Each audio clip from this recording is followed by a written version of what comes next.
दिल्ली वासियों को मेरा नमस्कार। पिछले 1 साल से जब से कोरोना शुरू हुआ है, मैं समय समय पे आपके बीच में आके सभी तथ्यों को, परिस्थितियों को ईमानदारी के साथ आपके सामने रखता रहा हूँ, आपसे चर्चा करता रहा हूँ। एक चीज़ हम लोगों ने हमेशा गांठ बांध के रखी, आपको कभी गलत तथ्य नहीं दिए, आपसे कभी झूठ नहीं बोला, जो था आपके सामने रख दिया।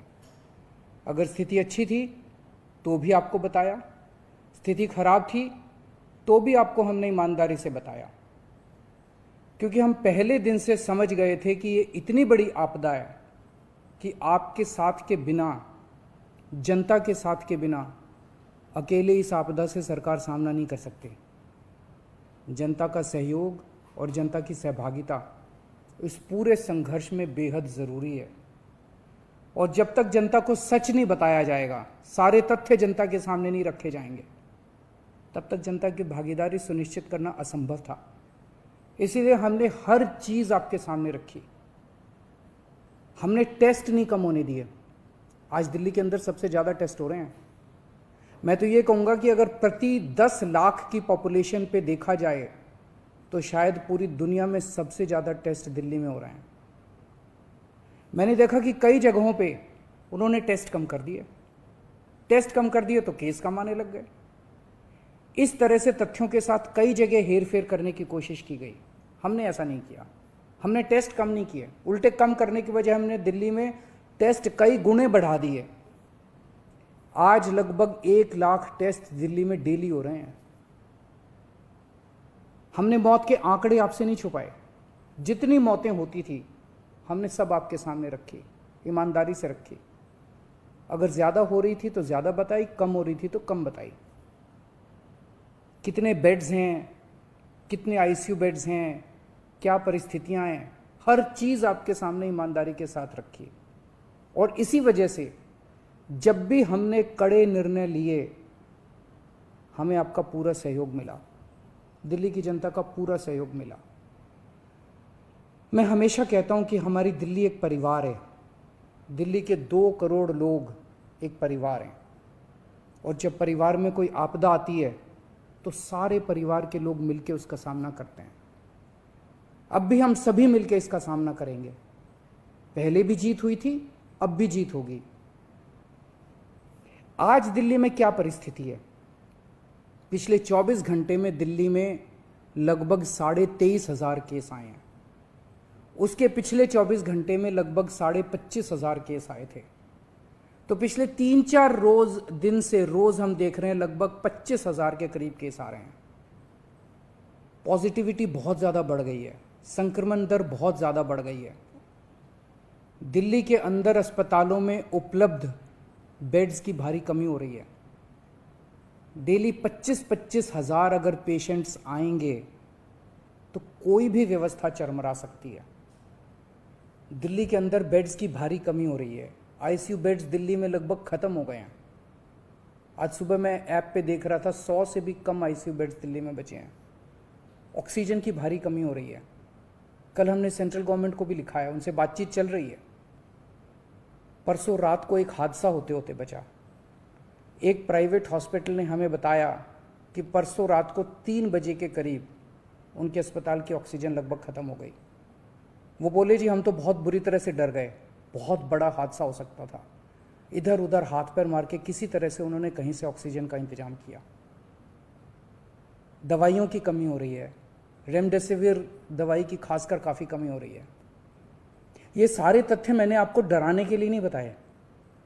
ये सारी परिस्थिति है और इन परिस्थितियों में हमें अब अगला कदम क्या उठाना है, इस पे चर्चा करने के लिए मैंने आपको ये परिस्थिति बताई है। तो दिल्ली के अंदर कोरोना की परिस्थिति काफ़ी गंभीर है। अभी तक हमने दिल्ली के अंदर हेल्थ सिस्टम को बड़े अच्छे तरीके से मैनेज किया। दिल्ली में 4थी वेव आई है। पहली वेव पिछले साल जून में आई थी जिसमें 4,500 के करीब केस आए थे। दूसरी वेव आई फिर सितंबर में, फिर तीसरी वेव आई जिसमें 8,500 के करीब केस आए थे। दुनिया के कई शहर ऐसे हैं, बड़े बड़े देशों के, विकसित देशों के शहर, जहाँ 6,000 केस आए तो उनका पूरा हेल्थ सिस्टम चरमरा गया, कोलैप्स कर गया।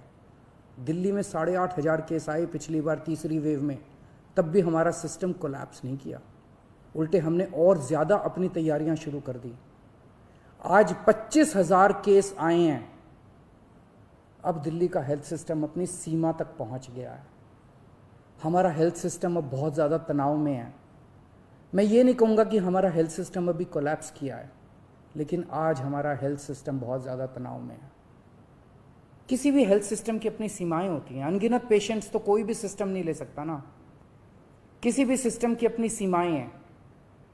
पिछले 5 साल में आपकी सरकार ने दिल्ली में बहुत बड़े स्तर पे स्वास्थ्य के क्षेत्र में काम किया है। खूब नए हॉस्पिटल खोले हैं, मोहल्ला क्लिनिक, पॉली क्लिनिक बनाए हैं। बहुत बड़े स्तर के ऊपर स्वास्थ्य के क्षेत्र में काम हुआ है।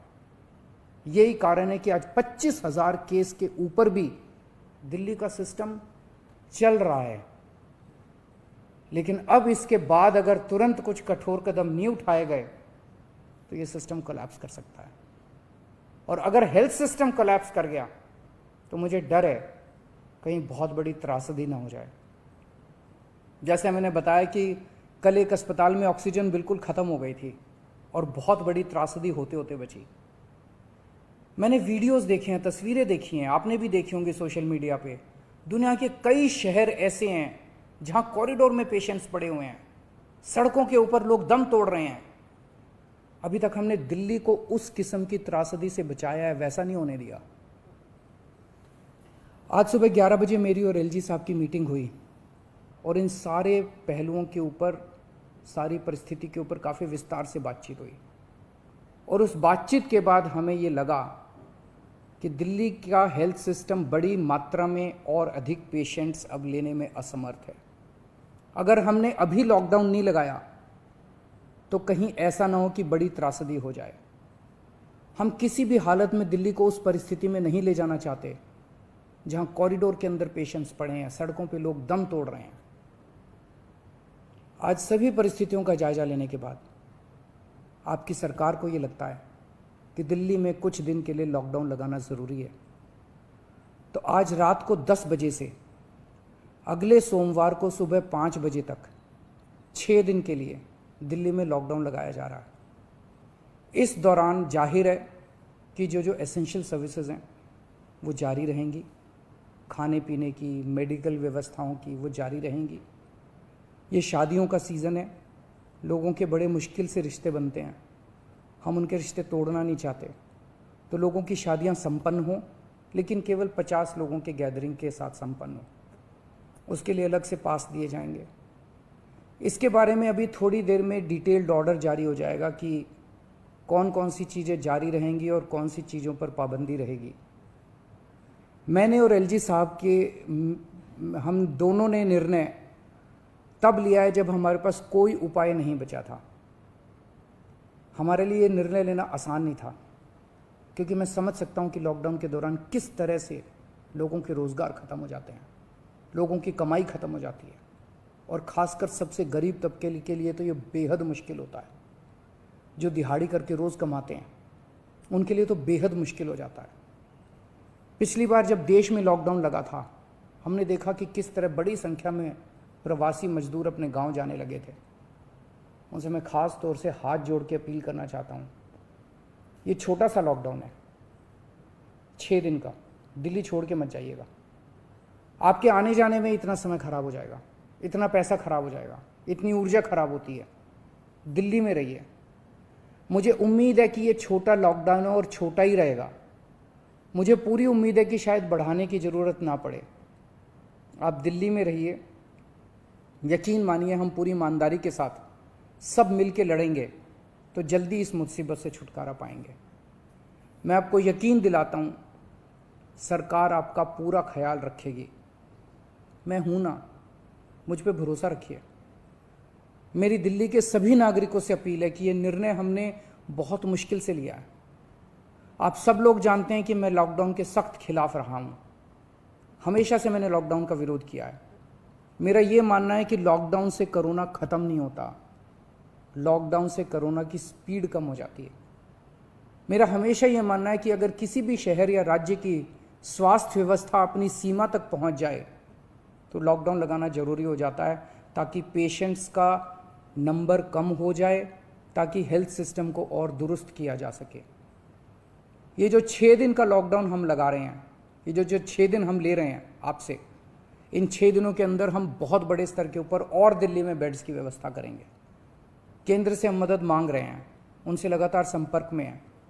केंद्र सरकार हमारी मदद भी कर रही है, उसके लिए हम केंद्र सरकार के शुक्रगुजार हैं।